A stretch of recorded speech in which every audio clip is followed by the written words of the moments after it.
कपड़े धोने वाली बहू। शादी के पहले से ही विभा को कपड़े धोने का बड़ा शौक था। कभी नल के नीचे तो कभी तालाब के पास। अरे मेरी नीली वाली लुंगी नहीं दिख रही है। विभा की अम्मा, कहाँ रखी है लुंगी? अरे वो तो विभा ने परसों ही धोकर रखी थी आपकी अलमारी में, देखो वहीं होगी। वो ना मैंने आज धो दी, मुझे लगा कि गंदी हो गई होगी। अरे कैसे गंदी हो गई थी? उसे तो मैंने पहना भी नहीं। हे भगवान, इस लड़की के कपड़े धोने की आदत से परेशान हो गया हूँ मैं। जितना तो घर में राशन नहीं आता, उससे कहीं ज्यादा डिटर्जेंट पाउडर का खर्चा है। इसकी शादी करवा दो, शादी जाए अपने घर में ही करे काम, फिर चाहे घर के कपड़े धोने हो या पूरे गांव के। हाँ ठीक बोल रही हूँ, देखता हूँ मैं कोई लड़का। वो दिन भी आ जाता है जब विभा को देखने लड़के वाले आ जाते हैं। लड़की मुझे अच्छी लगी। होने वाली सास कहती है, बेटी अगर कुछ पूछना है तो पूछ लो। वैसे तो हमारी लड़की बहुत ही शर्मीली है, जो बोल दो वो मान लेती है, इसे क्या पूछना होगा।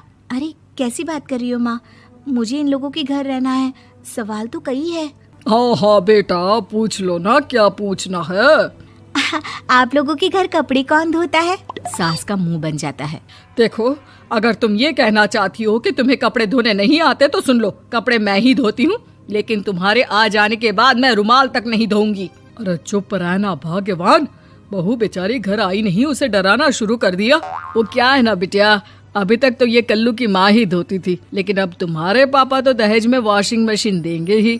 तभी विभा की माँ बोल पड़ती है, सवाल भी पूछा तो क्या। वैसे भाई साहब, मशीन की तो फिर भी कपड़े धोने की कैपेसिटी होती है। मतलब जो बिटिया दे रहे हैं ना विभा, इसे कपड़े धोने का बहुत शौक है। ये आप लोगों के क्या, आस पड़ोस गांव मोहल्ले सबके कपड़े धो दे और उफ तक ना करे। बाहर देखा नहीं आपने कितने कपड़े सूख रहे हैं?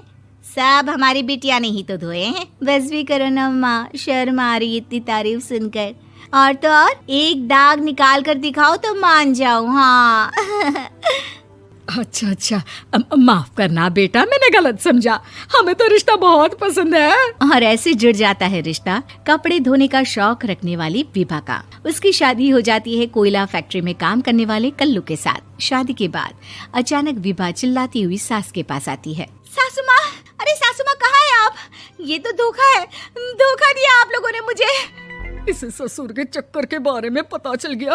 अरे तो उसमें तुझे क्यों धोखा मिला है? अरे नल में पानी नहीं आता, कपड़े कैसे कब धुलेंगे? अच्छा, तू पानी नहीं आ रहा उसकी बात कर रही है। तो आपने क्या सोचा? कुछ नहीं। अच्छा, तेरी माँ ने कहा था कि कपड़े धोने का शौक है तुझे, याद आया मुझे। शौक बोलकर कपड़े धोने वाले मेरे जुनून को कम ना आके सासू माँ, कपड़ा धोना मेरा गुरूर है। तभी पति भी वहाँ आ जाता है। अभी मैंने इसे सनी देओल की फिल्म दिखाई है, उसी के डायलॉग मार रही है माँ। अच्छा सुन, साफ साफ बता रही हूँ, पानी सुबह 4 से 6 और शाम को 10 से 12 आता है, समझी? विभा टाइमिंग सुनकर हैरान हो जाती है।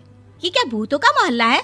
सुबह 4 बजे उठकर कौन कपड़े धोता है? 4 बजे टंकी में पानी जाता है, फिर सारा दिन धोना ना, किसने मना किया?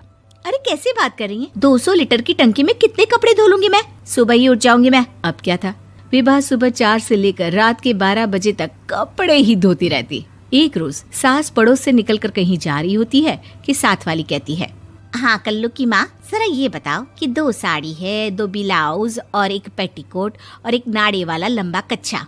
हाँ तो? अरे तो क्या, कितना लोगी धुलाई ये बताओ। धोबन दिख रहे हैं हम क्या? हमारे पति सरकारी नौकरी से अभी रिटायर हुए हैं और बेटा सुपरवाइजर है कोयला फैक्ट्री में। धोबन समझ रखा है हमें? हाय रे कल्लू की अम्मा, माफ कर दो, वो तो मोहल्ले में यही सब बता रहे थे कि तुमने बहू को कपड़ा धुलवाने के काम में लगा दिया है। सास को पड़ोसन की बात सुनकर गुस्सा आ जाता है। वो घर पहुंचती है जहां घर के बाहर ही इतने सारे कपड़े सूख रहे होते हैं जितने कि किसी धोबन के घर पर। अरे ओ कल्लू की दुल्हन, बाहर निकल। माँ जी यहीं आ जाओ, बाथरूम में चादर धो रहे हैं हम। अरे अभी हम धोते हैं, तुमको बाहर निकलो। ये आस पड़ोस वाले बोल रहे हैं कि हम बहू से कपड़े धुलवा कर उसे कपड़ा धोने वाली बना दिए हैं। अरे छोड़ो ना माँ जी, किन लोगों की बातों में आती हो? आस पास के लोगों का तो काम ही होता है कि वो किसी तरह सास बहू को लड़ा दे। बहू सारे घर के कपड़े धोती है, ये क्या कम है? बोलिए। सास को भी लग जाता है कि वो बहू का ये सनकीपन नहीं छुड़वा सकती, इससे अच्छा है कि खुद ही चुप हो जाए। एक रोज सास और बहू मंदिर जाते हैं, जहाँ सास की साड़ी वहाँ खड़ी भीख मांगने वाली से मिलती है। माँ जी क्या बात है, आपकी आपकी साड़ी उस भिखारन से कितनी मिल रही है ना? हाँ हाँ देखो तो, दोनों की साड़ी मिल रही है। क्या बात है कल्लू की अम्मा, तुम खुद को तो अफसर की बीवी बताती हो और ऐसी सिंपल सी प्लेन साड़ी पहनकर घूमती हो। सिंपल और प्लेन नहीं है ये साड़ी। तो क्या सोने के धागे से फूल बने हैं? कुछ भी सासू माँ, कुछ भी। हाँ बने थे इस साड़ी में सोने के धागे से फूल। मेरे पति लेकर आए थे मद्रास से स्पेशली मेरे लिए 10,000 की। ताहे भाई साहब इस भिखारन के लिए भी सेम टू सेम साड़ी लेकर आए होंगे 10,000 की। सास उस वक्त तो कुछ नहीं कहती, लेकिन बहू के साथ घर आती है और अलमारी से एल्बम निकाल कर लाती है। ये साड़ी देख रही है, ये वही साड़ी है जिसे मैंने अभी पहना था। इस साड़ी में ये जो चमकदार फूल दिख रहे हैं ना, ये सोने के धागों से काढ़े गए हैं।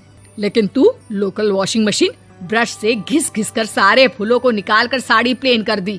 मुझे माफ कर दीजिए सासू माँ। और तो और, जब मैंने तुझे तेरी गलती के लिए कुछ नहीं कहा, लेकिन तूने तो सबके सामने मेरा मजाक ही बना दिया। क्यों? बहू को समझ में आ जाता है कि अब से उसका कपड़े धोना बंद।